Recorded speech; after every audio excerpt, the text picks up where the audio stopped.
Hello everyone, welcome back to my channel zoology by Mona Shekhawat.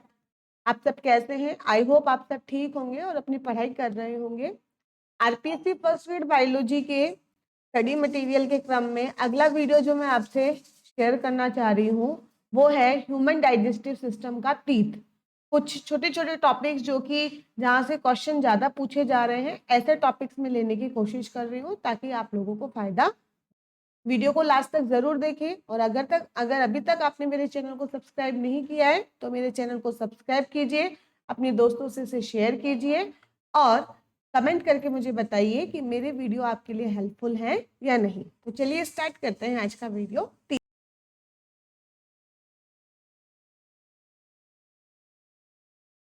हम तो चलिए स्टार्ट करते हैं आज का टॉपिक।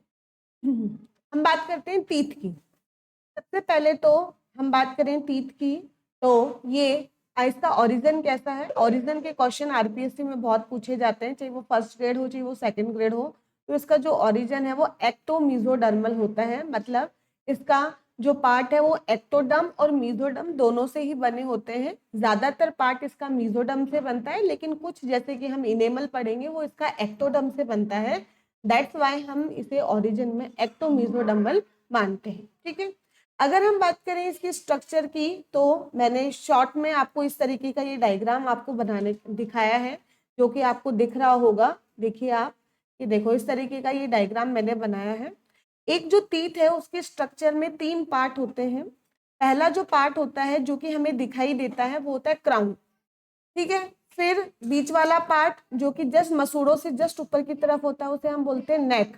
और जो मसूड़ों में, ठीक है, जो हड्डियों में धसा हुआ रहता है, सॉकेट्स में धसा होता है, उसे हम क्या बोलते हैं? रूट। इस तरीके का कुछ दिखाई हमें देता है, आपको क्लियरली विजिबल होगा। ठीक है, तो टीथ के कितने पार्ट हुए? क्राउन, नेक और रूट, तीन पार्ट हो गए इसके। बात करें सबसे पहले पार्ट की, तो हमारा दांत जो बाहर से जो शाइन मारता है, देखो ये वाला जो पोर्शन है, यहां से लेकर यहां तक वाला पोर्शन जो कि एक तरीके की कवरिंग है, उसे हम बोलते हैं इनेमल। ठीक है, और आरपीएससी में यहाँ से बहुत क्वेश्चन आते हैं, इसलिए आपको इसे बहुत ध्यान से पढ़ना है और बहुत अच्छे से पढ़ना है, कंफ्यूज नहीं होना है। तो सबसे बाहर का जो प्रोटेक्टिंग लेयर है, हार्ड प्रोटेक्टिंग लेयर है, बाहर की जो कठोर, जो कि इसकी सुरक्षा के लिए होती है, उसे हम इनेमल कहते हैं। इनेमल एक्टोडर्म से बनती है, इसलिए इसका ओरिजिन, इसकी उत्पत्ति मैंने कैसी बताई? एक्टोडर्मल बताई। दूसरा इंपॉर्टेंट ये कि ये कौन सी सेल से बनता है, ये क्वेश्चन आता है, इस बार भी कंफ्यूज करके इसका ने आके डेंटिन का दे दिया था और जल्दीबाजी में बच्चे इसको गलत कर देते हैं। ठीक है, तो ये एमिलोब्लास्ट सेल से बना है। और अगर मैं बात करूं हमारी बॉडी का सबसे कठोर, सबसे हार्ड जो मटेरियल है, जो सब्सटेंस पदार्थ है, वो भी क्या है? इनेमल। और कहा तो यहाँ तक जाता है कि एनिमल किंगडम का भी सबसे जो हार्डेस्ट मटेरियल है वो क्या होता है? इनेमल। और हमारे दांतों की जो शाइनिंग है, एक तरीके से जो वो चमक मारते हैं, वो भी इनेमल की वजह से ही मारते हैं। और अगर मैं बताऊं तो ये कैल्शियम कार्बोनेट और कैल्शियम फॉस्फेट इससे मिलकर बना होता है। फॉस्फेट, कैल्शियम कार्बोनेट और कैल्शियम फॉस्फेट इसमें होता है। ये दोनों चीजें यहाँ देखने को मिलती है। दूसरा, next, fluorine maintain enamel and check tooth decay. ठीक है, इनेमल को मेंटेन मतलब जैसा है वैसा ही बनाने का काम कौन करता है? फ्लोरीन बनाए रखता है। साथ ही साथ टूथ डिके मतलब हमारे जो दांत सड़ते हैं, दांतों की जो खराबी होती है, उनको भी क्या करता है? रोकने का काम करता है। तो इसीलिए इनेमल हमारे दांत में एक बहुत इंपॉर्टेंट क्या हो गया है? पदार्थ हो गया है। नेक्स्ट, इनेमल से जस्ट नीचे जो ये वाला पार्ट आपको दिख रहा है, ये यहां से लेकर यहां तक वाला ये वाला पार्ट, इसे हम बोलते हैं डेंटाइन या डेंटीन, जिसे हम बोलते हैं। डेंटीन जो पार्ट होता है वो बोनी पार्ट होता है, ऐसा पार्ट होता है बोनी। और क्योंकि ये बोनी पार्ट है तो ये किससे मिलकर बना होगा? आपको पता है, मीजोडर्म। बोन वाली सारी चीजें किससे मिलकर बनी होती है? मीजोडर्म से मिलकर बनी होती है। और मोस्ट इंपॉर्टेंट जो आरपीएससी में इस बार क्वेश्चन आया था, आरपीएससी 2022 में ये क्वेश्चन पूछा गया था, तो डेंटाइन सिक्रेटिंग जो सेल्स हैं वो कौन सी सेल्स होती है? Odontoblast cells. ठीक है, ये जो टीथ है इसके बीच में आपको देखो ये खाली जगह दिख रही होगी, ये वाली, ये खाली जगह जो दिख रही है इसे हम बोलते हैं पल्प कैविटी। ठीक है, जो खाली जगह बीच में जो खोखला है उसे क्या बोलते हैं? Pulp cavity.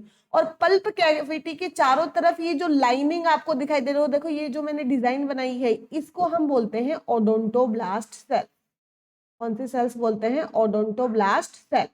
जब तक ओडोंटोब्लास्ट सेल्स एक्टिव रहेंगी तब तक डेंटिन आपके लगातार बनता रहेगा। तो ठीक है, तो ये एक्टिव रहेंगी और ये इसको चारों तरफ से लाइन करती है और लगातार डेंटिन हमारा बनाती रहती है।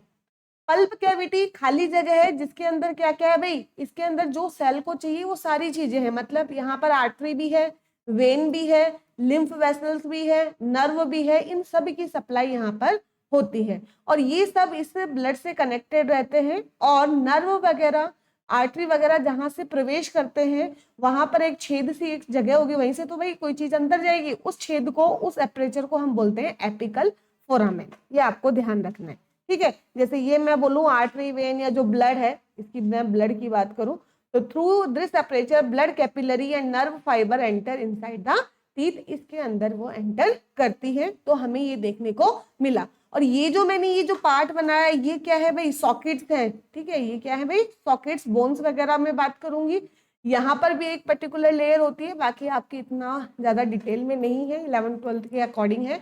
तो मैंने जितना उसमें दे रखा है थोड़ा एक्स्ट्रा ही बताया है, कम मैंने नहीं बताया है। तो ये आपको अच्छे से समझ में आया होगा। आगे मैं बात करती हूँ type of teeth in human, कि मनुष्य में जो टीथ है, जो दांत है, वो किस तरीके के होते हैं। पहली चीज, हमारे जो दांत है वो थीकोडोंट है। ये सबको पता होगा। थीको मतलब, क्योंकि हमारे जो दांत है वो बोन सॉकेट्स में प्रेजेंट है, ठीक है, खड्डों में है, धसे हुए हैं उनके अंदर, बोन्स के अंदर, इसलिए हम इन दांतों के क्या बोलते हैं? थीकोडोंट। हमारे अंदर तो ये होता ही है, साथ ही साथ क्रोकोडाइल के अंदर भी जो दांतों का प्रकार है वो कैसा होता है? थीकोडोंट प्रकार का होता है। दूसरे जो हमारे दांत है, दूसरी कैटेगरी की मैं बात करूं तो वो है ब्यूनोडोंट। ब्यूनोडोंट का मतलब हमारा जो ये इस तरीके के दांत होते हैं, ये कप्स बने होते हैं, ये इसकी रूट, और ये क्या बने होते हैं? ऐसे कप्स बने होते हैं, स्मॉल क्राउन या कप्स बने होते हैं, इसलिए कैटेगरी क्या हो जाती है? ब्यूनोडोंट प्रकार की हो जाती है। तीसरा है डाइफायोडोंट। डाइफायोडोंट का मतलब कि हमारे जो द्विबार दंती, हम बोल सकते हैं कि दांत हमारे दो बार आते हैं, दो प्रकार के होते हैं, दो टीथ के दो सेट होते हैं। एक होता है प्राइमरी डेंटिशन, एक होता है सेकेंडरी डेंटिशन। प्राइमरी डेंटिशन मतलब दूध के दांत, ऐसे दांत जो जिंदगी में एक बार आते हैं फिर झड़ के दोबारा आते हैं, मतलब इन्हें दूध के दांत भी बोलेंगे, जो कि एक जो बच्चों में होते हैं, फिर वो गिर जाते हैं, फिर वापस से वो रिप्लेस होते हैं। तो मिल्क टीथ बोलते हैं इसे, डेसिडुअस नाम दे देते हैं, या टेम्पररी टीथ हम इन्हें बोल देते हैं, ठीक है। सेकेंडरी डेंटिशन में हमारे परमानेंट टीथ, मतलब ये जिंदगी में सिर्फ एक बार आएंगे, और मिल्की टीथ जिंदगी में क्या होंगे? दो बार आएंगे। इस तरीके से हम बात करते हैं। तो हमारे टू सेट ऑफ टीथ है, ठीक है, प्राइमरी डेंटिशन और सेकेंडरी डेंटिशन। प्राइमरी डेंटिशन में जिसमें हम मिल्क टीथ की बात करते हैं, तो यहाँ पर हमें चार दांत देखने को मिलेंगे, इंसीजर, कैनाइन, प्रीमोलर यहाँ पर नहीं होते, इसलिए मैंने यहाँ क्रॉस लगा दिया, ये एब्सेंट होते हैं, और मोलर, ठीक है। मैं बात करूं, जैसे मैं बात करूं, ये ऊपर वाला जबड़ा है और ये नीचे वाला जबड़ा है, ठीक है, और इसके हाफ की अगर हम ऐसे बात करते हैं, ठीक है, तो हाफ वाला ही लेते हैं। जब भी हम डेंटल फॉर्मूला लेते हैं तो जैसे ऊपर वाला जबड़ा है तो आधा जबड़ा ही लेंगे हम, पूरा जबड़ा नहीं लेंगे। तो आधे जबड़े में मैं बात करूं, ये जो ऐसे दांत होंगे वो कौन से होंगे? इंसीजर होंगे। फिर आपके ऐसा तिकोना सा दांत होगा वो कौन सा होगा? कैनाइन होगा। फिर आपके ऐसे ये वाले जो दांत होंगे वो कौन से होंगे? आपके प्री मोलर होंगे, 2 1 2, और फिर लास्ट में क्या हो जाएंगे? आपके तीन दांत, ये क्या होंगे? आपके मोलर, ठीक है। तो मतलब मैं चार हिस्से की बात करूं तो मैं 25%, आधे हिस्से की बात कर रही हूँ, आधा नहीं 25%, मतलब चौथाई हिस्से की बात कर रही हूँ। तो हमें जो भी चीज है उसको किससे मल्टीप्लाई कर देना है? 4 से मल्टीप्लाई कर देना है, ठीक है। तो ये क्या बोल रहा है? इंसीजर 2 है, मतलब इंसीजर टोटल कितने हो गए आपके? 8। भाई दो कैसे मैडम? दो इधर, दो इधर, दो नीचे और दो इधर, 8। कैनाइन कितने हो गए मैडम? 4 हो गए। प्री मोलर है नहीं, और मोलर कितने? 2, तो 2 के कितने हो गए यहाँ पे? 2 के वही कितने हो गए? 8। जब हम इसको सॉल्व करेंगे तो हमारा टोटल कितने आएंगे? 20।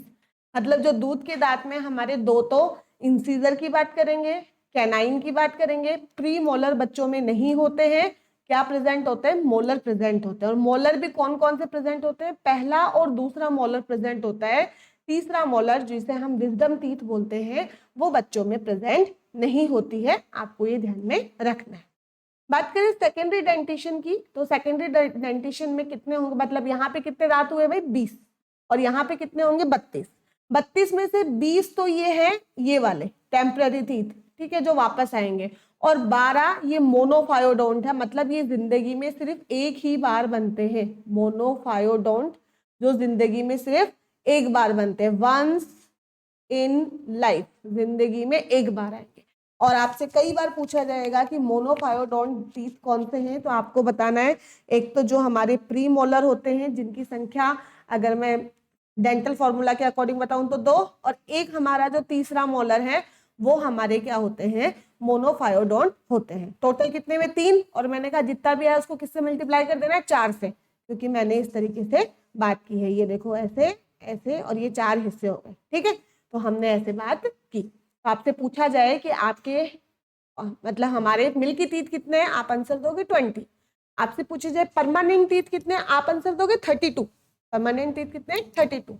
लेकिन अगर आपसे पूछा जाए मोनोफायोडोंट कितने हैं, ठीक है, मोनोफायोडोंट कितने हैं, तो आप बोलोगे 12, ठीक है, जो कि एक ही बार आपके जिंदगी में आ रहे हैं। और कौन कौन से मोनोफायोडोंट, प्री मोलर और लास्ट का मोलर, थर्ड मोलर है वो आपके परमानेंट ये मोनोफायोडोंट में आता है। आई होप आपको समझ में आ रहा होगा। फिर हमारी दांतों की कैटेगरी में नेक्स्ट हम बात करते हैं कि हमारे दांत हेटेरोडोंट प्रकार के होते हैं। कैसे होते हैं, हेटेरोडोंट, मतलब हमारे अलग अलग तरीके के टीथ होते हैं। 4 तरीके के टीथ होते हैं, देखो, इंसीजर, कैनाइन, प्री मोलर और मोलर, ठीक है। ये सबने पढ़ रखा है। आगे वाले जो स्माइली टीथ होते हैं, इंसीजर, उन्हें हम ये कटिंग के लिए काम में आते हैं, कोई भी चीज हर्बीवोर्स के अंदर ये ज्यादा डेवलप होते हैं। बात करें कैनाइन, तो ये जितने भी मांसाहारी जंतु होते हैं जिनमें चीरने फाड़ने का, मांस को फाड़ने वगैरह में ज्यादा जोर लगाना पड़ता है, चीरना फाड़ना, तो टीयरिंग करने का काम कैनाइन करते हैं। प्रीमोलर ग्रिंडिंग, मतलब खाने को अच्छी तरीके से पीस देना, ठीक है, पीसने का काम करेंगे। ग्रिंडिंग करने का काम कौन करेंगे, प्रीमोलर और मोलर, ये आप ध्यान में रखना। यहाँ मैं रूट्स की बात कर रही हूँ, ये एनसीईआरटी में आपको दे रखा है, तो ध्यान रखना आपके।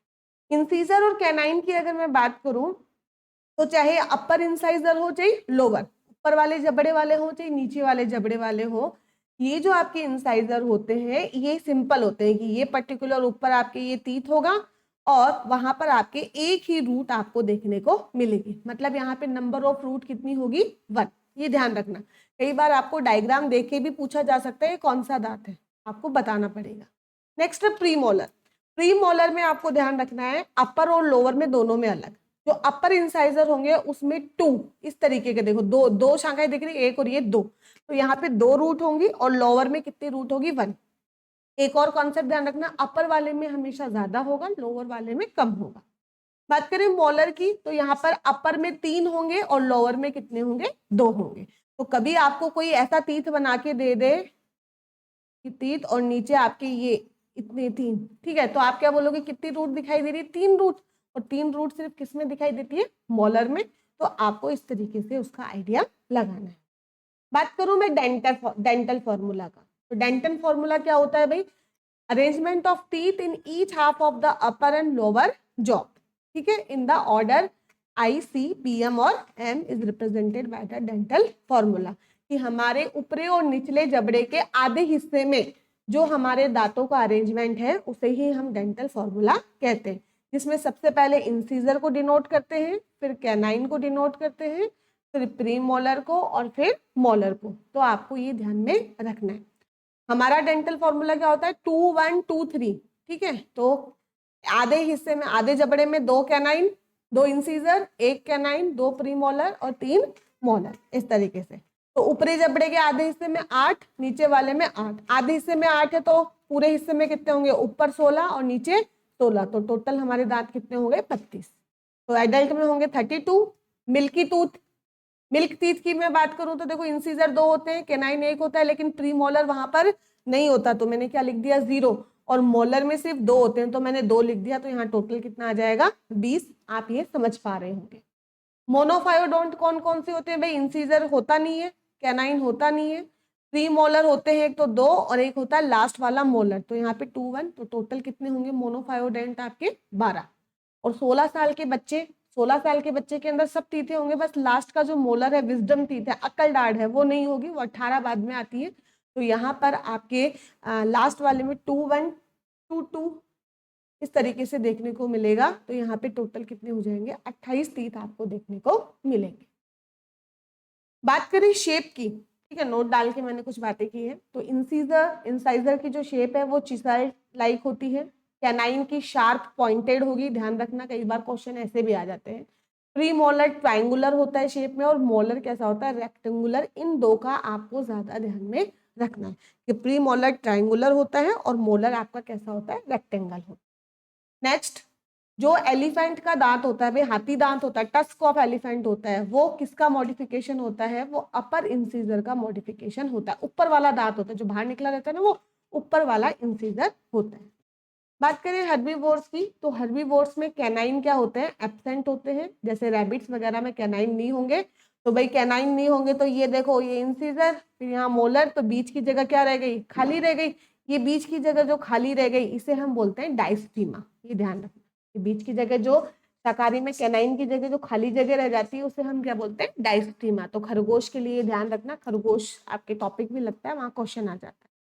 बात करें टस्क इन वॉलरस के अंदर, वो अपर कैनाइन है। एलिफेंट में तो अपर इंसाइजर था, जबकि वॉलरस के अंदर क्या है, वो अपर कैनाइन। तो एनिमल का ध्यान रखना कौन सा पूछा है। नेक्स्ट, हिप्पोकैम्पस है, चाहे टोर्टोइज हो चाहे बर्ड्स हो, वहां पे टीथ नहीं होते हैं।